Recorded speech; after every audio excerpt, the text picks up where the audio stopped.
Yo, yo, yo, what's up, everybody? Thank you for tuning in to yet again another fantastic indie creator interview. It's your Cape Crusader Cody, and we're keeping it geekly with our new guest, Renton Hawkey. We're here to break down Ronin Digital Express presents Tower of Death and everything in between. I loved this story. I mean, I think I read it, it was a couple weeks ago, and I was so mind blown. Grateful to have the opportunity to talk to you in person about it, man. How are you doing today? Yeah, well, I mean, I'm grateful to be here. Thanks for responding and having me on. Thanks for the kind words. I'm doing well. I'm doing all right. That's awesome. I'm rounding up the big media tour. So feeling pretty good about heading into the weekend. I'm gonna be honest with you, man. Your Twitter profile picture, you look exactly like it. I love the shades. Those are just perfect, man. Yeah, I have a whole collection. I have a pair for every mood. Yeah. So what's the mood today? What's the color signify? Well, it's rose colored, right? So it's everything.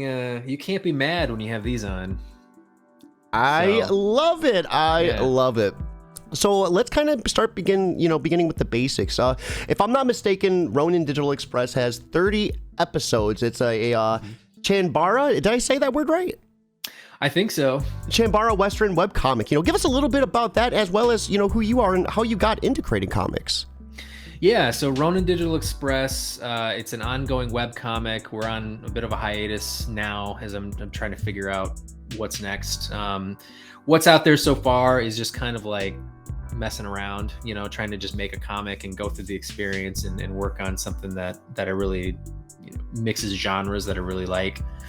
And yeah, it's serialized, it's episodic, so each episode kind of stands on its own. But there's some threads that kind of carry throughout, but not really like a big Game of Thrones style investment where you have to really invest in world building and remember a bunch of stuff. Like, you just sit down and you read the new episode. The tropes are accessible enough that you can get in at any point, really, I think. And yeah, it's a blend of influences like spaghetti westerns, old black and white samurai films.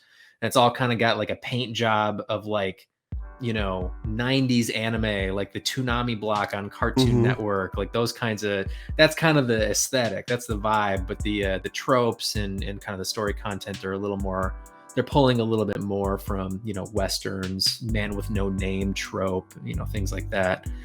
And so yeah, and Tower of Death is a Kickstarter. So you can finally get something in print. It's a one-shot episode, so you don't need to have read the webcomic to get into it. If you liked the webcomic, it's just another bonus supersized episode. It stands on its own, and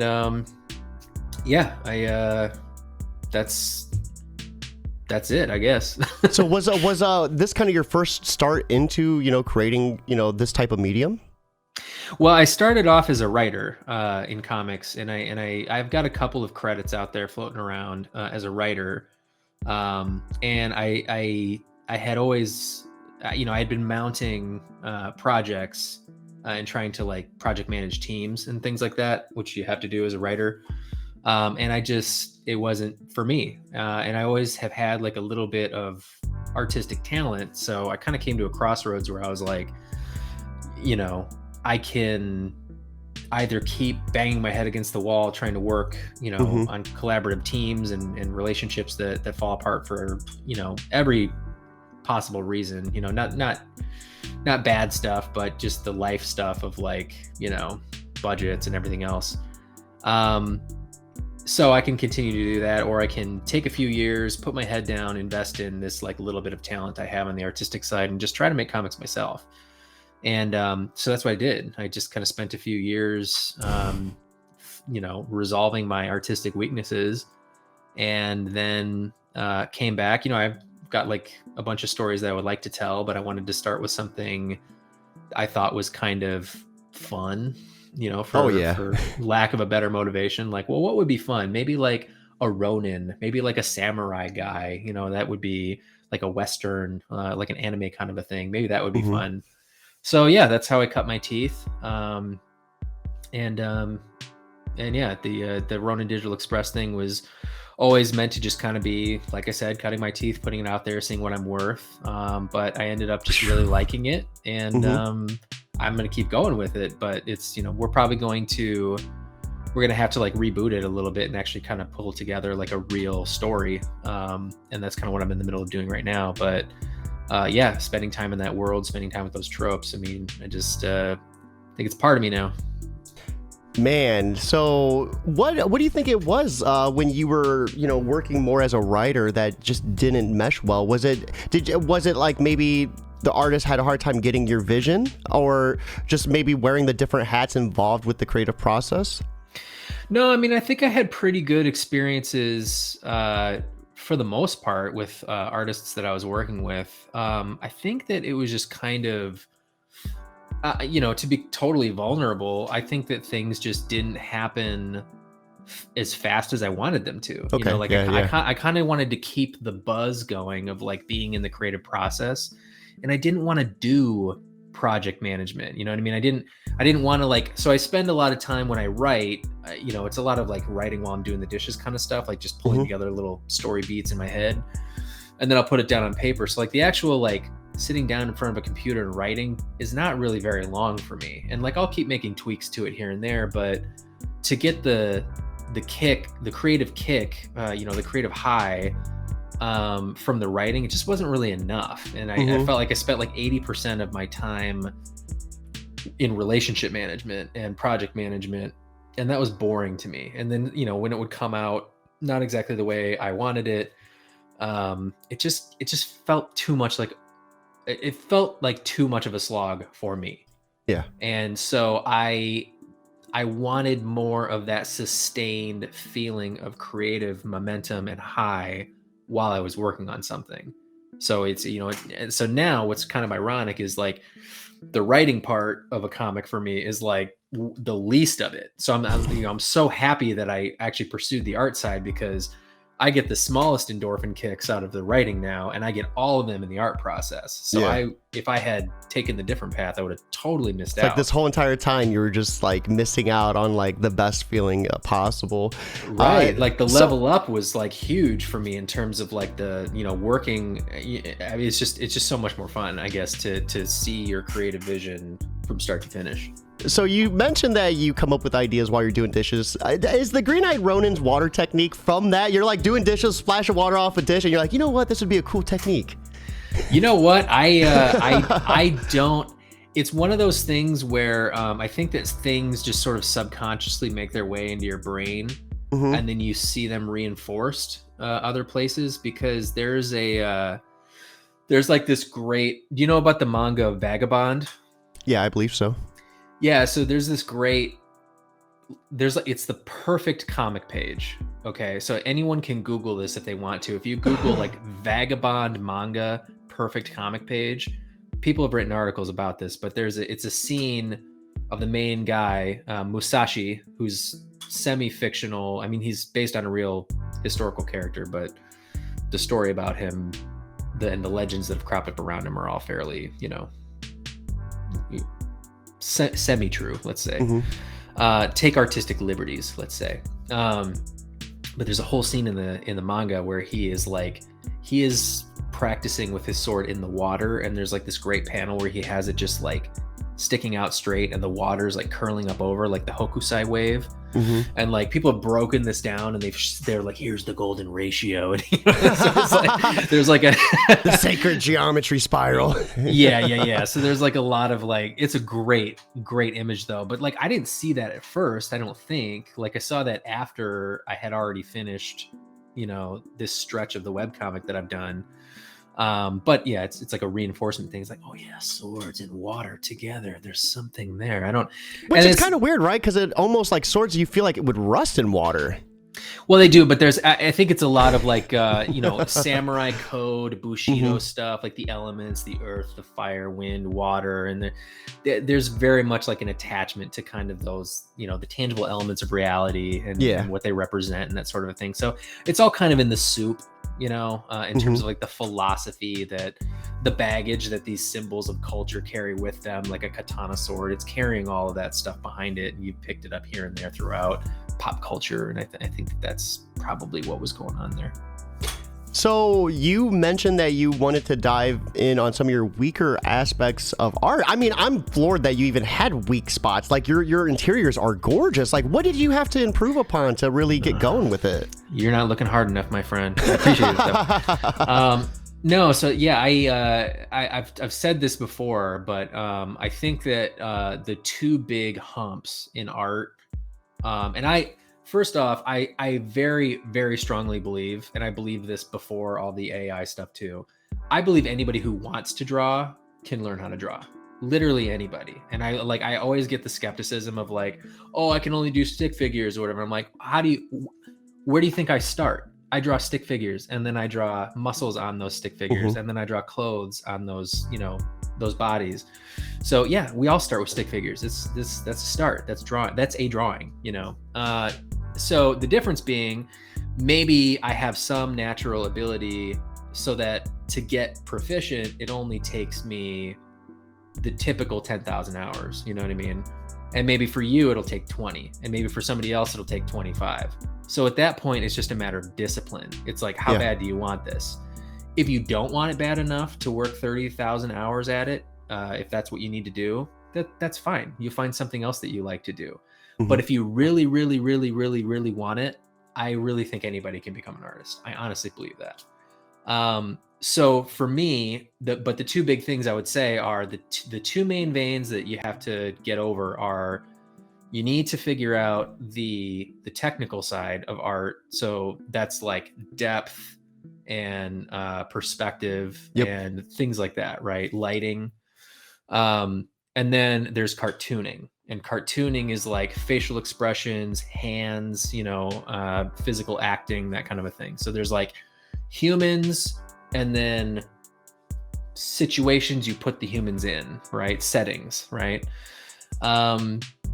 And so I had already had a lot of practice drawing humans. And for some people, that's harder than the technical stuff, just because, I always figuring out fingers are like what trip people up the most. Fingers are tough, but even like figuring out how to get like liveness in you see this a lot with artists that are, not quite all the way there, but you can't quite put your finger on what's wrong with the art. Not wrong per se, but like, what's not totally there yet. A lot of it is just like, there's not a lot of life in like the expressions and the faces and that sort of thing. And it's not really like a thing that you kind of have to find your own way of doing it. Like there's not really like an instruction manual you can give someone to be like, this will make them look more alive. This will make them look more cartoony.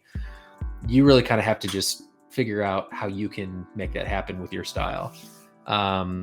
So the cartooning and like the hands and the anatomy stuff, I had a pretty decent head start on that because I've been, scribbling characters into the margins of my notebooks for, my whole life. So that part I already had a lot of practice. I wasn't perfect, but I had a lot of my bad drawings were behind me by the time I decided to start doing this. So really I had to figure out the technical stuff. I had to figure out, 1 point, 2 point, 3 point perspective. I had to figure out lighting, things like that. And that's all, I think, me personally, if you had to choose which thing was easier to learn, I would say that's easier to learn because it's just principles, and I think that, drawing good humans, that's way harder, in my view. So I was lucky. I had kind of already had a lot of experience doing the human part. And I needed to catch up. I mean, it still takes time. It's not like it was a weekend and then suddenly I knew how to draw buildings. It still took quite a while. I drew a lot of bad drawings. I still draw a lot of bad drawings, but that was kind of the stuff that I had to catch up on. So, I mean, you've talked about, drawing for quite some time. Was the Green-Eyed Ronin like one of those characters that you kind of just had a reoccurring appearance, along the way, or did he kind of just spring out of nowhere? It really kind of sprung out of nowhere. I worked digitally, and when I first got a tablet, I was playing around with some of the programs that you draw with, and I was just designing characters, and I kind of ended up in a lane of like, this was totally just free association, and I ended up in this lane of like, samurai Ronin, but maybe mixed with like a little bit of Star Wars, kind of like retro futuristic type of stuff. and I drew like just dozens and dozens of characters in kind of that style. And at the end of it, I picked out a couple that I thought were really interesting. And I was just like, I wonder if these guys all have like a story, I wonder if there's something here. And the most appealing one was this green-eyed Ronin character. He felt like he was the protagonist. And his initial, I think I've shared an image of it before. His initial costume was kind of like blue jeans and like a weathered gray army jacket and like those like wooden Japanese sandals with like the block, like the Jenga blocks underneath. They have an actual name. I just don't know what it is right now. That was a perfect description though. The second you said, I was like, wow, that was like spot on. Yeah, well, writer, what can I say? No, I'm just kidding. It was kind of a basic costume. And so he doesn't look like that now. I mean, his anatomy and like everything else about him is pretty much the same, but he's got new clothes now. You gave the sandals to Anru though, or I'm probably mispronouncing that. Yeah, Anryu. I think it's Anryu. Yeah, which I think is Japanese for like demon or something like that. No, it's not demon. Oni is demon, but Anryu is something monstrous. But super demon. Yeah, super mega demon, mega cyborg demon. So when I moved over towards like, let's actually like do a story here.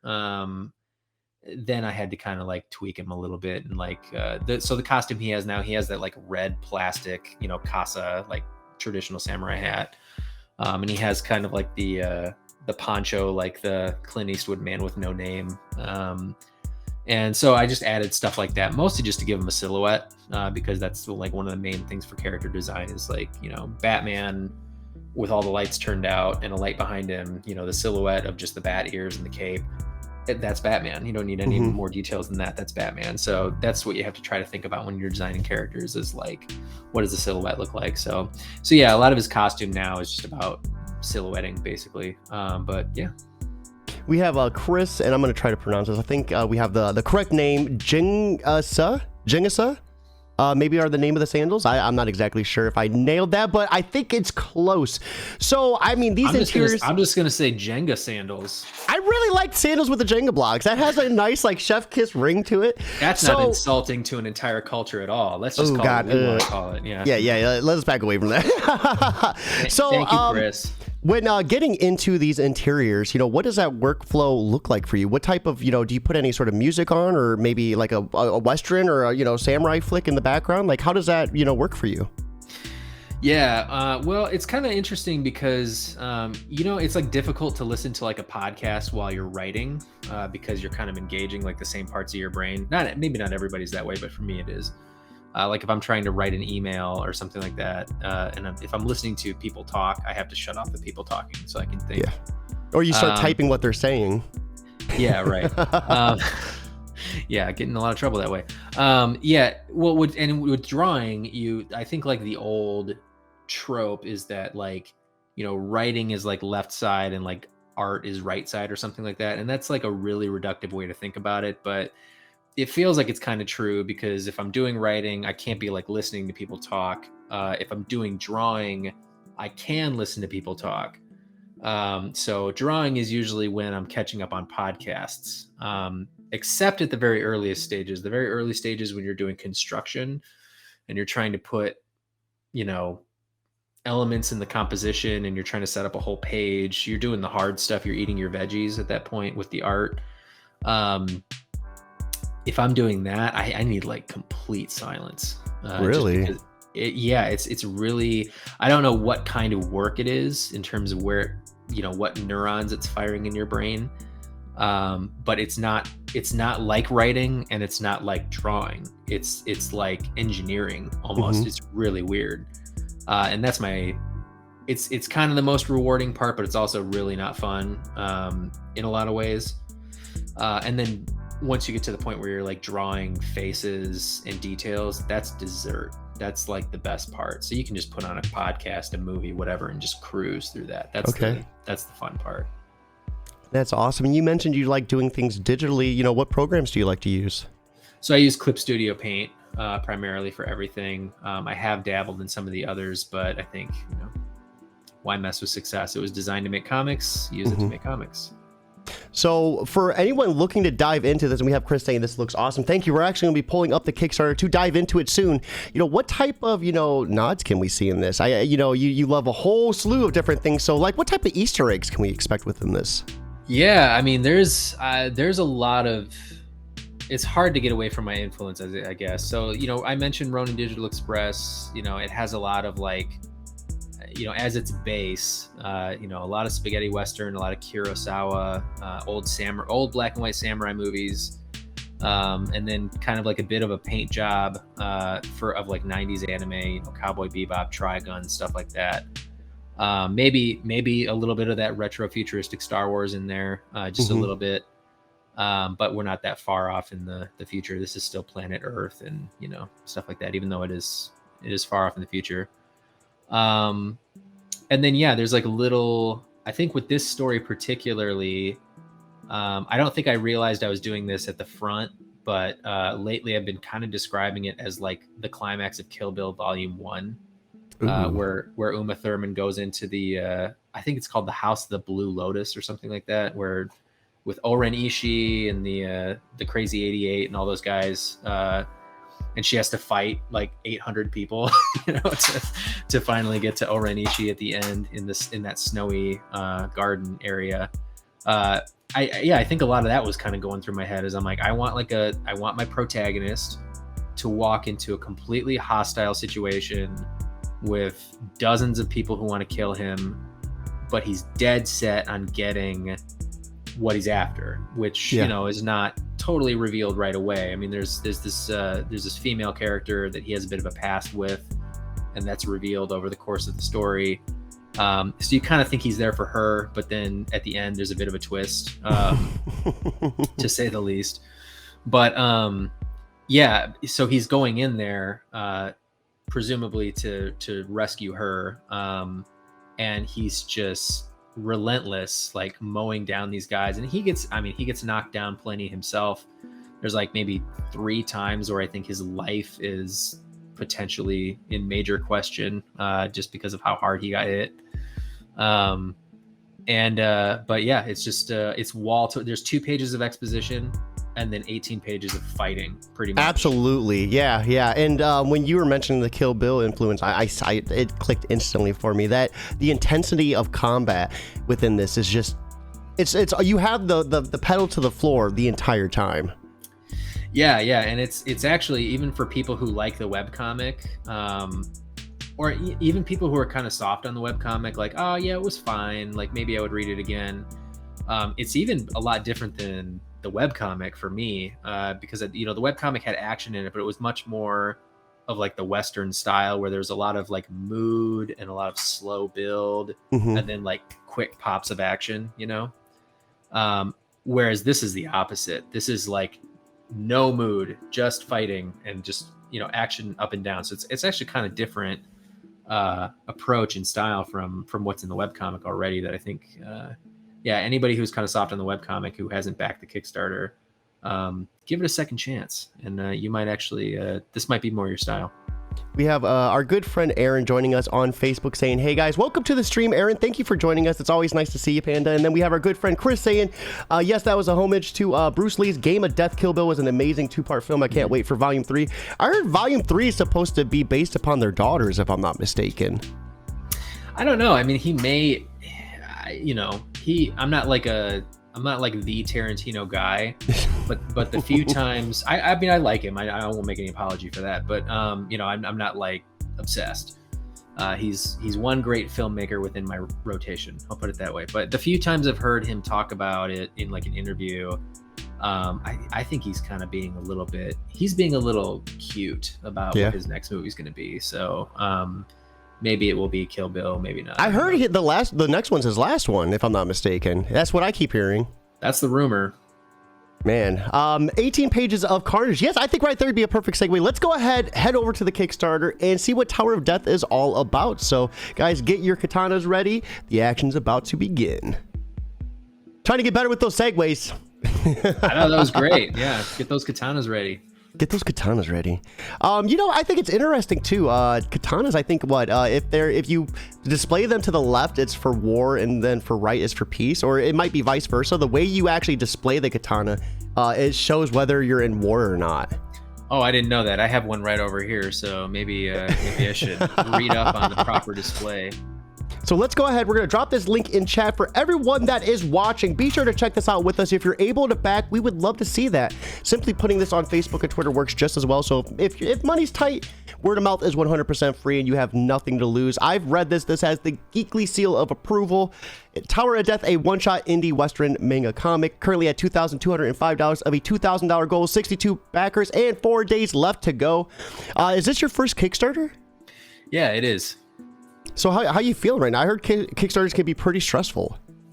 Yeah, I mean, I feel good. I think that I set a pretty modest goal, I would say. And yeah, that was really, it's an experiment. Everything so far that I've done in comics has just been an experiment. Like, let's try it. Let's see what happens. If it had not gone well, then I would have just done the post-mortem on why and tried again some other time. But yeah, definitely very pleasantly surprised that this has gone the way it has so far. And this is the first time that Ronin Digital Express has headed to print with a brand new 18 plus self-contained 20-page adventure. I really respect that too. Like if it would have failed, like the whole like understanding why, I think that's where a lot of people just drop it. Like if it fails, they just drop it and move on to the next thing. So I think it's really awesome that you would open that up and try to like examine why it happened. It's really hard, honestly. There's two ways to be about it. You can either be, you can thumb your nose at people who are, their emotions are really in it, or you can just kind of try to understand where they're coming from. And I try to do the latter, but like people who are really nervous about whether or not things are going to succeed. And if they fail, they take that as like oh no, I failed. This is me. Like I'm being rejected. I just want to like put my hand on their shoulder and be like, no, like it's okay. Just figure out what went wrong. Try again next time. It's not that big a deal. No one's out to get you. It's going to be fine. And yeah, that's just sort of my feeling on this. But I get it, because it's like, you put art out there. It feels like an American Idol audition. Like it's a very vulnerable thing to do. But yeah, this is how I see it. So we have a really interesting cover right here. Who are the four characters we're looking at? So up top is your protagonist, the green-eyed Ronin, and then right under his elbow there is Onryu. So he's like the dragon in trope speak. So he's like in Indiana Jones, he's the large henchman, right? So he's like the 7-foot tall samurai cyborg robot guy that you got to fight. Below him, that's Ganbu Lao. So he's like a corrupt mob boss, politician type dude. And he's I guess the main bad guy. But just not really a physical enemy so much as just kind of the guy with all the money and all the power and all the henchmen. So he's there. Those ninja guys running out of the fire down there, that's Club Mu. I love it. MU, yeah. So they're just like a bunch of like mercenary Ronin thugs that you can just hire, and so there's a bunch of them that he has to fight. And then our very svelte figure to the right is Kitsune. She is being held hostage by Ganbu Lao. She is the one who appears to be the target of the green-eyed Ronin's interest here. And yeah, she has a history with the green-eyed Ronin that's just sort of implicitly revealed here and there in flashbacks in the midst of all the action. So yeah, this very easy to grab onto tropes. I think that as soon as you see them on the page, you kind of know who they are and what role they play in the story. That's by design. We only got 20 pages. Most of them are action, so we got to get going as soon as possible. So yeah, very gorgeous. I love the cover. And then right here, sneak peek at some of the interiors, and I just loved how detailed these are. You did such a good job of making this dude like a sleazeball crime boss mafia man. Like I love just his demeanor, and just everything about this. The fight sequence though is like This pose right here where he's holding it and then he has the other, he has it right behind him. This is such an awesome stance right here. I love this. Thanks. Yeah, I appreciate that. That's definitely like the sort of 300 pose, right? Yeah, yeah. Yeah, he has to face down all those guys, right? And then the impact from this guy when he lands is just so beastly too. And right here's that scene I was talking about where he's holding up the katana and he's using it to like block like that. It's such an awesome, yeah, it goes to show you how powerful this dude is. Yeah, he's getting wailed on so hard that, yeah, he's using his forearm to backstop the sword so it doesn't pop back and hit him in the head. But yeah, and that's definitely, I'm glad you took that impression, because that was what I was going for, was like, this is like getting hit by a semi truck. Like, yeah, he's off his balance now. Man, and he stays off balance until the very end. So yeah. Such gorgeous interiors as well. And then we also have some goodies down here too, so stickers and bookmarks. Now the Green-Eyed Ronin, I noticed there was 4 X's before his name. Is there any special symbolism behind that? He has a real name, so I wanted, when he was in the webcomic, I wanted to keep him nameless because of like Clint Eastwood Man with No Name type stuff. Toshiro Mifune in the movie Yojimbo, also a Ronin with no name. So since I was playing with those tropes, I kind of wanted to keep his name out of it. But he does have a real name. We'll get to it pretty quickly when we get back to the webcomic, but I just kind of wanted to hint that, like, no, he actually has a name. Like, it's not just the Green-Eyed Ronin. I love this cover B as well. And I didn't want her to call him the Green-Eyed Ronin because she knows his real name. So again, it's a Kill Bill move. Like, I bleep out his name basically whenever you see it now in this story. So was it the cover B print done by you as well? Yep, I did everything. There's yeah, it's all me. Yeah, this is gorgeous, and I'm loving this color palette on the side too, like how it's like purple and bluish hues for him. Yeah, I really, I was definitely looking toward just like old Japanese movie posters. They all kind of have like really crowded kanji and then really big, bold characters. And then, yeah, they tend to have that little sort of dramatis personae thing, like on one side or another, where they've just got like a bunch of blocks that show, you know, the cast or the characters. And so, yeah, it's definitely what I was going for.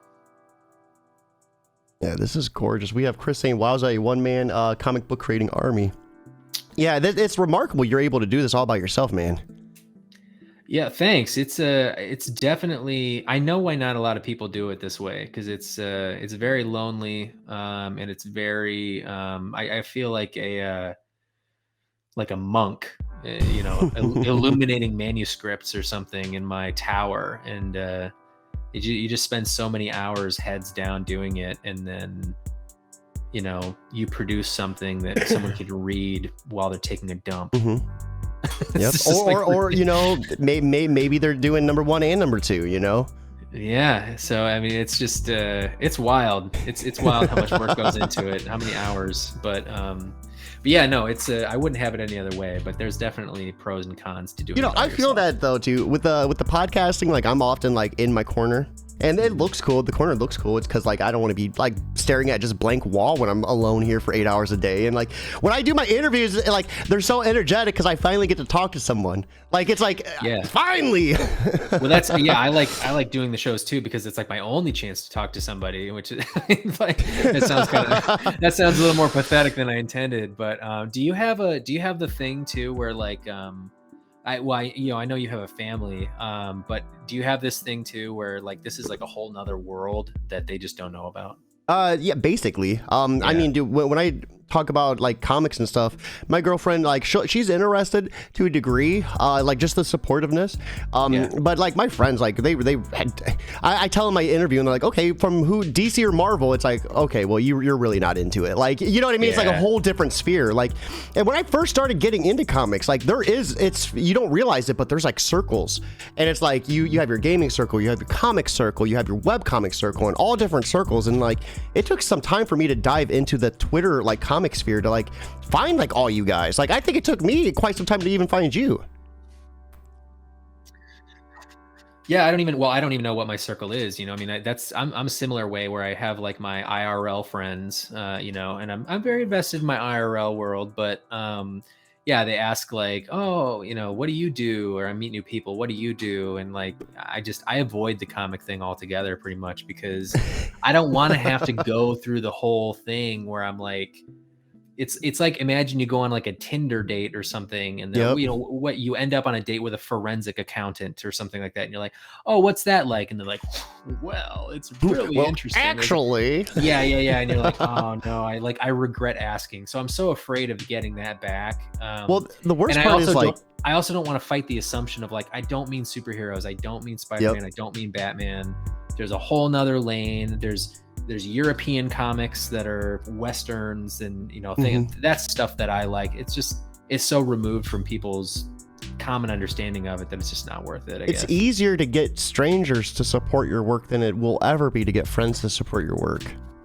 Like, I don't know why that is, but like a lot of people, like I have a lot of in real life people who support what I do and such, but like, man, I'll tell you what, like out of like the 2,000, 3,000 friends I have, I only see 5 of them like my stuff, like my in real life people, you know what I mean?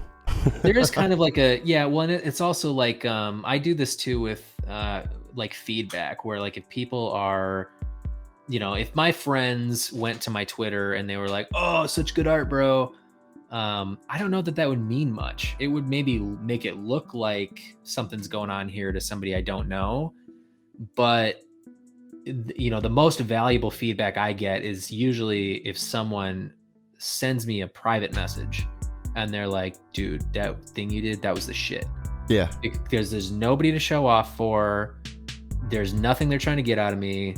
And then I know that's the truth, So yeah, I don't even know necessarily what like your friend, like you want your friends and your spouse and everybody else to like, you want that generic level of like, we support you in your dreams from them, but you don't need to ask for more than that. I think that you make it weird if you try to push it too much on them. Yeah. And my thing is too, like you need to be able to run on your own motivation. Like I think that's like the biggest like test of mental endurance for whatever passion you're trying to chase after. If you could do this by yourself with no one supporting you and you're able to give 110%, then you're going to be able to give 120% when people are supporting you.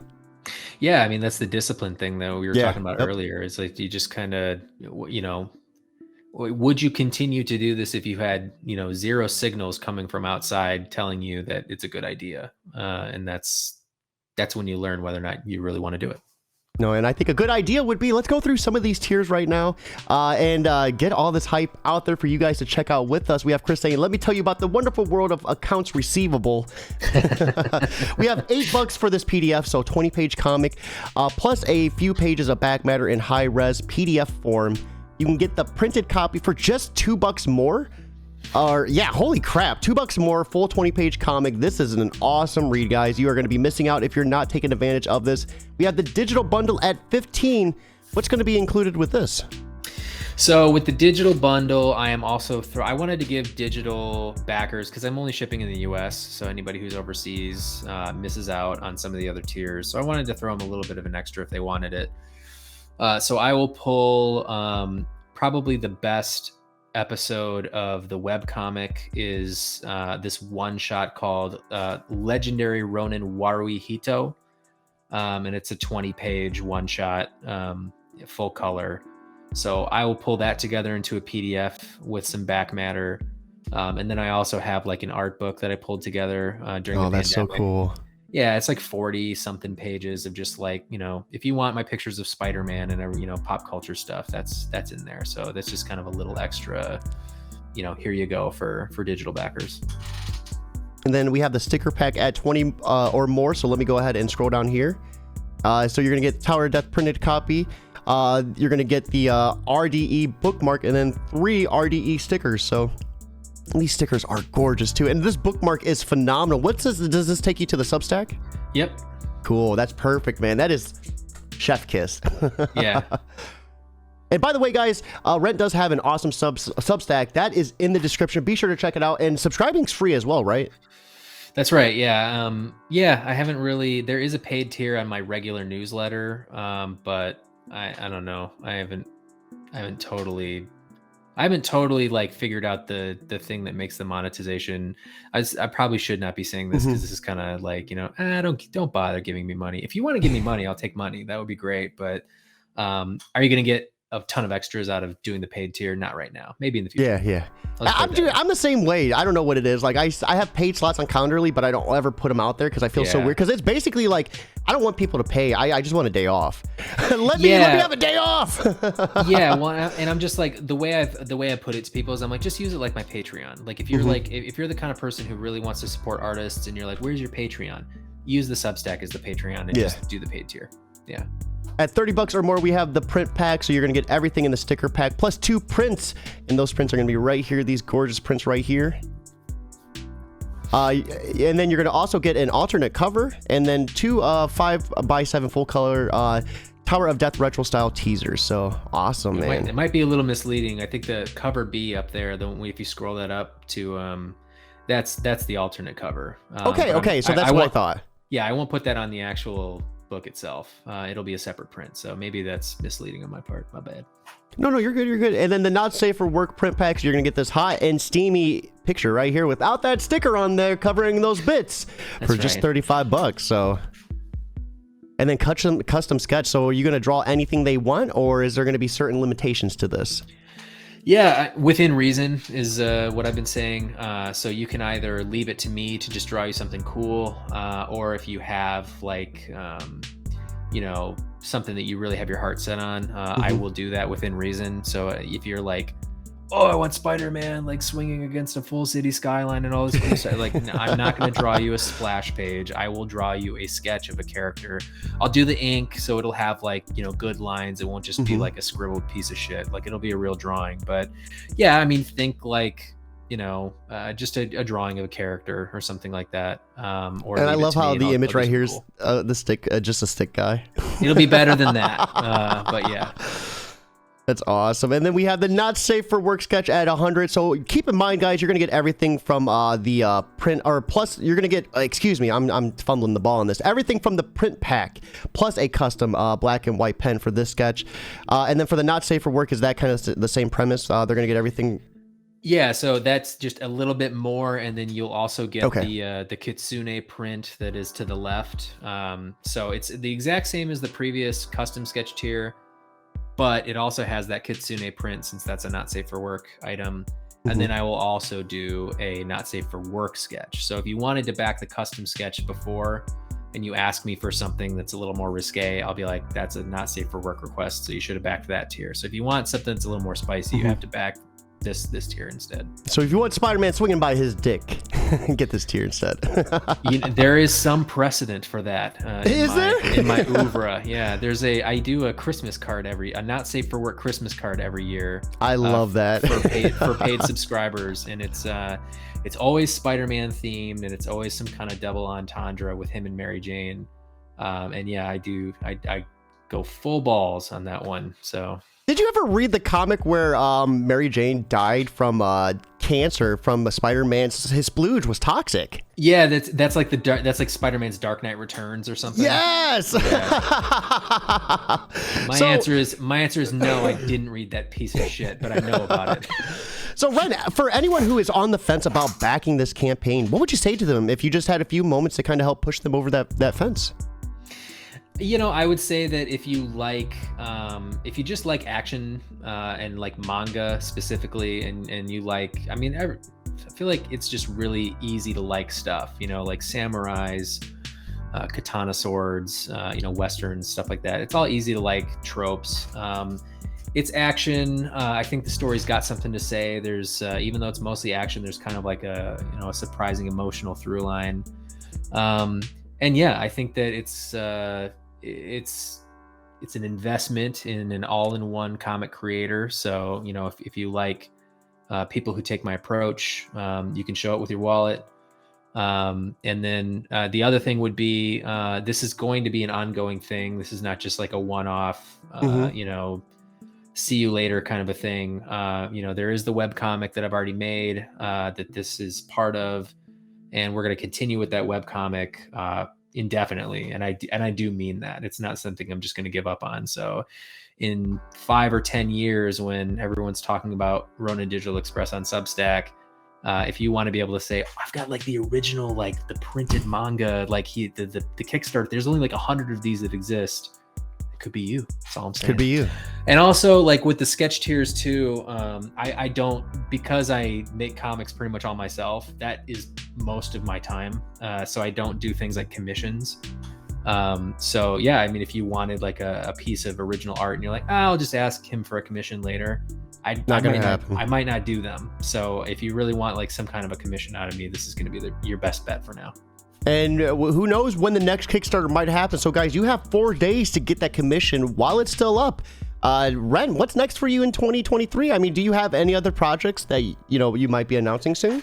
Yeah, so I'm working right now on Fistful of Yen. Let's go. Yeah, which is like it's going to be for free because I can't sell it because it violates too many copyrights. But basically the Clint Eastwood character from the Dollars trilogy and the Toshiro Mifune character from Yojimbo and Sanjuro, I'm doing a comic where they team up. And badass. Yeah, it would basically be like, what would like a movie in the 60s with Clint Eastwood and Toshiro Mifune as a cowboy and a samurai teaming up look like, is what the comic is.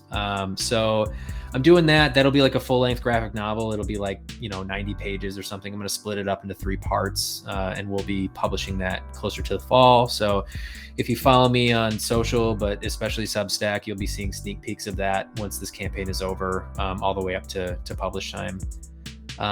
So yeah, I'm working on that. I've already announced that. There's plenty of stuff that you can check out there. Other than that, yeah, right now I'm just kind of doing, Ronin Digital Express on Substack was kind of a prototype. So right now I'm doing like, the real shit. So, what's the storyline look like for the next, several years, doing some of the world building elements that you have to do. So yeah, I'm kind of just doing sort of that pre-production work on the reboot of Ronin, which I think is going to be probably sometime earlier next year. And I want to commit to, like roughly 50 pages per year, just split up into little episodes, if not more, if I can manage it. And so yeah, that's nothing really outside of those 2 things for right now. That's awesome, man. I cannot wait. We got to get you on for Fistful of Yen. Like, you'll be doing it for free, so maybe we do some sort of like director's cut where we'll go through each page and kind of point out like Easter eggs or whatever you want. I would love that. Yeah, I would love to do that. I'll keep you posted on that. And yeah, it's tough because there's not really anything I can do to print. I might pull together another art book where I can put like some prints from Fistful of Yen into the art book. Maybe I'll print those and like try to sell them through the website or something like that. So there might be like some version of it you can get in print, but yeah, there's not really. It sucks. You can't. I can't even monetize it. Yeah, Can you put up like a tip jar? Well, who is that? There is one creator who is it Daniel Warren Johnson, who makes like fan Star Wars comics, and then it shows he has like, you can just take this comic, but taps on the tip jar. Hey, read the side. Yeah, if you value independent artists and comics, then yeah, maybe, I don't know. Maybe I'll set something like that up maybe, and then we'll see. But yeah, I have to state for all the lawyers watching that I'm not directly monetizing that project. I'm just doing it for the love of the game and the genres. Don't worry, don't sue me. Don't sue him. Don't sue him. And if you do, the Geek Army's coming after you. So. And we don't have very much money. We don't have very many members either. So. So, Rent, for anyone who is looking to get into art, I mean, you kind of had a heads up into you were able to do the people part of it pretty well. But for individuals who aren't quite there, maybe they suck at the people part and the technical part, what would be some of your advice to kind of help them? Try to get more discipline and try to hit that level where they feel like they're satisfied with their work. Yeah. I mean, the truth is it's kind of, drawing is the same as like trying to get abs, I mean, like, it's just, there's no shortcuts, and it's just going to take a lot of discipline and a lot of time. I do not have abs. So yeah, I was about to say I'm very undisciplined in that area. Yeah. I've got like a pretty like slightly better than average dad bod, which is probably where I'm gonna die. But yeah, no, there's just no shortcuts to it. You are gonna have to draw a lot of really bad drawings for a very long time before you get something that's good. But you'll see little signs of life here and there, and that's kind of what keeps you going. But my big thing is like, my big challenge, I would say, is draw every day. Ooh, And I like that. It can be, do what you can do. Like it can be 10 minutes on your lunch break on a napkin, or it can be 4 hours. I draw for 4 hours almost every day. So I like wake up early in the morning, I draw for 2. After kids go to bed, I draw for 2. If I can get more in, I will. But if you really want to supercharge yourself and like get there in a year, you have to draw for like 4 hours every day at least. But if you can be patient, at the very least, just draw every day, make that the habit, and then just put in as much time as you can. And yeah, I think that once you sort of get into it's kind of like going to the gym, where like the first couple weeks you're going to the gym, you feel like shit all the time, but then the pathways start to develop where like you're getting the endorphin rushes and stuff. You get addicted to it. Yeah, you start to feel good after you exercise. The same thing's going to happen with drawing. So just do it every single day. I mean, you can take one day off, but like do it every single day. Don't make excuses about artist's block, writer's block. Bullshit. It's all bullshit. You need to do it. And if it's gonna be bad, then it's gonna be bad. So be it. Get those bad drawings out of your system. It's just like burning fat at the gym. You got to get the bad drawings out of your system. Do it every single day, as much as you can tolerate. Awesome advice there. We have Chris. Yeah, a 6-pack definitely isn't in any foreseeable future. I like carbs too much. I just tell people I'm cultivating mass, That's all I need. You never know when this is all going to go to shit. You need to pack on those calories. Yeah. Yeah. So, Ren, outside of creating, what are you consuming? Let's end the podcast strong. What are you watching? 4 hours a day seems like you don't have a lot of time to consume, but when you do have time to consume, reading books, comics, what's on your agenda? Yeah, pretty much everything is dedicated to Ronin Digital Express Enterprises, right? So if I'm reading, I'm reading books about Japanese culture and Eastern philosophy, and just kind of looking for bits and bobs that I can pull to put into the story. I read a lot of comic books. It's kind of hard to. This is something I kind of want to work on a little bit this year, but it's kind of hard for me to read comics for enjoyment anymore. Just because I'm taking them apart in my brain. And trying to learn from them. So I want to kind of get back to just like enjoying reading comics a little bit. But yeah, I read a lot of comics, mostly just to study them. If I am watching something, it's usually like an old movie. I'll pick like an old Western I haven't seen before, or I'll pick an old samurai movie I haven't seen before. Beyond that, not a whole lot of time to do much else. I like doing a lot of real life stuff. Like I like going to the cigar bar with my friends and, stuff like that. I do still smoke the occasional cigar. No more cigarettes, to kind of bring it full circle from our. Well, occasional cigar is way different from smoking. It's not the same thing at all. No, it's not the same thing at all. But yeah, so, I invest a lot in my real life relationships and my real life hobbies.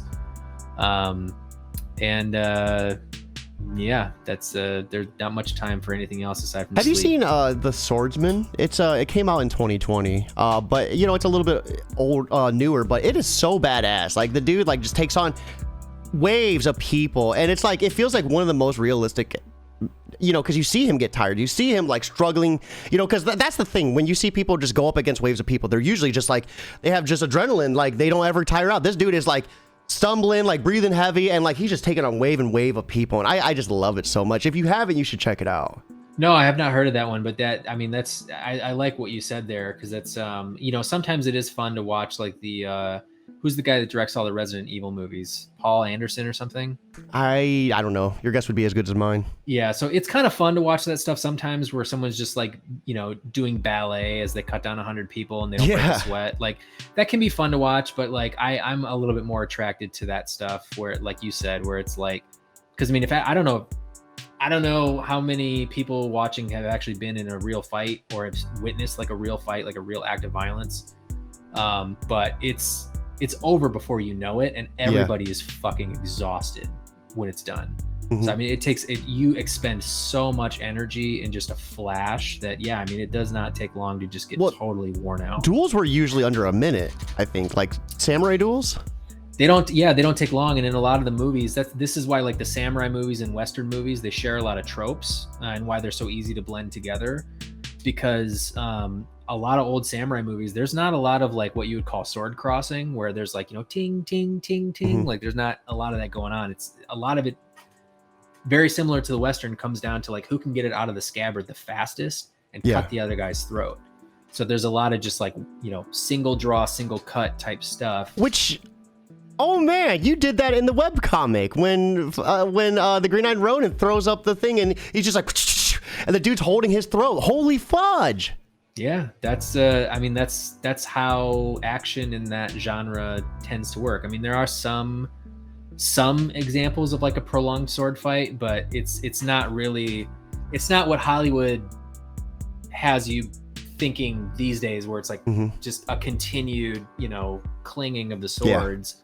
There's a lot of like a great example of this is this old movie Harikiri, which is like I think it's from 1962. It's an old samurai movie, and there's a long samurai battle between these two guys who are consummate pros. Okay, so they are just like the top of their game with a katana, and most of the fight they do cross swords here and there, but it's like bing bing, and then they like back up, and they like, you know, they keep changing their poses based on what the other guy's doing. And what they're doing is they're trying to figure out what the other guy's going to do, you know, and like, how do I block what he's going to do? And then how do I take the advantage? How do I put myself in a position where I can block and then easily cut and kill him? So there's a lot of that like mind game stuff where they're just like studying each other, and then they'll take their shot, they'll cross swords, and they back up again.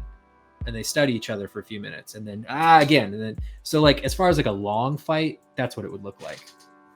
I mean, if you go on YouTube and find like a sword tournament or something like that, like real people doing it, you'll see the same thing.